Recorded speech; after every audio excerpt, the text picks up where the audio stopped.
ദേശീയ വർത്തമാനപത്ര ദിനത്തിനോടനുബന്ധിച്ച് മാതൃഭൂമി ദിനപത്രത്തിൽ പ്രസിദ്ധീകരിച്ച ഒരു വാർത്തയുടെ പിന്നാമ്പുറ കാഴ്ചകളാണ് ഈ വീഡിയോയിൽ അവതരിപ്പിക്കുന്നത്. റിപ്പോർട്ടിങ്ങിലെ വിവിധ ഘട്ടങ്ങളും ഡെസ്കിലെ എഡിറ്റിംഗും ഉൾപ്പെടെയുള്ള കാഴ്ചകൾ ഈ വീഡിയോയിൽ കാണാം. ഒപ്പം പത്രവാർത്ത തയ്യാറാക്കുന്നതിൻ്റെ ഫോർമാറ്റിനെ കുറിച്ചും ഈ വീഡിയോയിൽ പറഞ്ഞു തരുന്നു. കോട്ടയം നഗരസഭയിലെ ബസ് സ്റ്റാൻഡ് പൊളിച്ചതുമായി ബന്ധപ്പെട്ട് ഉപജീവനമാർഗം നഷ്ടപ്പെട്ട കച്ചവടക്കാരെ കുറിച്ചാണ് ഈ വാർത്ത.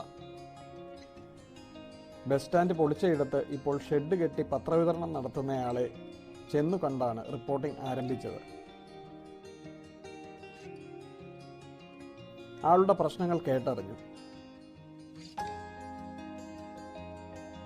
2022 ഒക്ടോബർ 3-നാണ് നമ്മളെ ഇവിടെ നിന്ന് ഇറക്കി വിട്ടത്. പൊളിച്ചു കഴിഞ്ഞിട്ട് പിന്നെ ഇപ്പോൾ ഒരു വർഷമായിട്ട് ഒരു പരിപാടികൾ, ഒരു വർഷത്തിൽ കൂടുതലല്ല ഒരു പരിപാടിയില്ല. ഇങ്ങനെ ടാക്സികൾ പാർക്ക് ചെയ്യാൻ അനുവദിച്ചു, ബസ് ബേ തുടങ്ങി, ഇതെല്ലാം തുടങ്ങിയെങ്കിലും പുനരധിവാസ കാര്യങ്ങളിൽ നഗരസഭ ഒരു തീരുമാനവും എടുത്തിട്ടില്ല.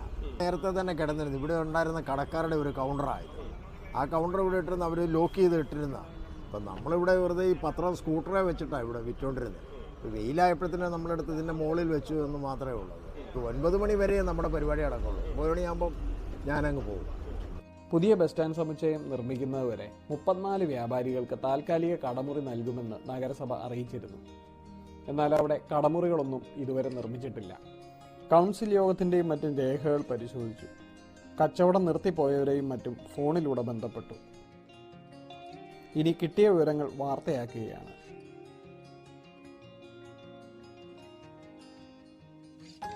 വാർത്ത തയ്യാറാക്കുന്നതിൻ്റെ ഫോർമാറ്റ് ഇങ്ങനെയാണ്.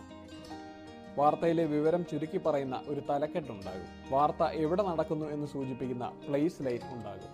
വാർത്ത എഴുതിയ റിപ്പോർട്ടറുടെ പേര് ബൈലൈൻ എന്നാണ് പറയുന്നത്. ബൈലൈനായി റിപ്പോർട്ടറുടെ പേര് നൽകാറുണ്ട്. പ്രത്യേക പ്രതിനിധി എന്നോ സ്വന്തം ലേഖകൻ എന്നോ സ്റ്റാഫ് റിപ്പോർട്ടർ എന്നോ ഒക്കെ എഴുതാറുണ്ട്.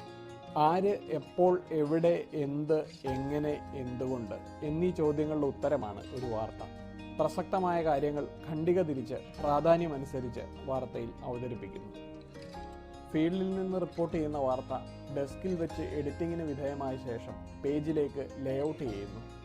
വാർത്തയുടെ പ്രാധാന്യമനുസരിച്ച് വലിപ്പം കൂടിയും കുറഞ്ഞുമെല്ലാം വാർത്തകൾ അവതരിപ്പിക്കും. വാർത്തയോടൊപ്പം ഫോട്ടോകളും ചേർത്ത് ഇങ്ങനെയാണ് പേജിൽ ലേഔട്ട് ചെയ്യുന്നത്. ഇങ്ങനെ ലേഔട്ട് ചെയ്ത ഒരു വാർത്ത പ്രൂഫ് സെക്ഷനിലൂടെ കടത്തിവിട്ട് അക്ഷരത്തെറ്റുകളും മറ്റും ഇല്ല എന്ന് ഉറപ്പാക്കിയ ശേഷമാണ് പ്രസ്സിലേക്ക് അച്ചടിക്കായി വിടുന്നത്.